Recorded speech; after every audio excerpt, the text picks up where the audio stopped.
Mahliyoning kecha tug'ilgan kuni bo'ldi. O'shanga $200 beramiz. Mahliyo o'tib ketgan tug'ilgan kunlaringiz bilan $200 mana sizga. Xo'p, qarang. Hozir shunaqa yengillik qilib beringki, hech kimda bo'lmasin. $10,000 olsiz, yiliga nechta qo'shib qaytarishadi? 831 qo'shib qaytariladi. Necha yil muddatgacha? 3% dan bo'ladi.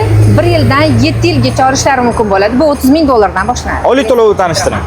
$30,000 ga $579 dan, $40,000 ga $772 dan, $50,000 ga $965 dan, $60,000 ga $1,158 dan, $70,000 ga $1,351, $80,000 ga $1,544 dan, $90,000 ga $1,737, $100,000 ga $1,930 dan to'g'ri keladi. Qoldiq sumaga 8.3% dan oliy to'lov. Xo'p, Mahliyo, bu pullarni olish uchun garovga nima qo'yiladi? Ishligini necha kunda hal qilib beradi? Toshkent shahar, Toshkent yaqin tumanlarida turar, noturar joylarini garovga qo'yib olishsa bo'ladi. 3 kundan 5 kun bank ishida beriladi. Agar sizlarga ham shunaqa 8.3% dan valyutniy kredit kerak bo'ladigan bo'lsa, raqam qoldiramiz, aloqaga chiqing. Ishligini tez va oson bitirib bering, xarajatlarni eng minimalni qilib bering. Xo'p, Bahor. hosilagadi.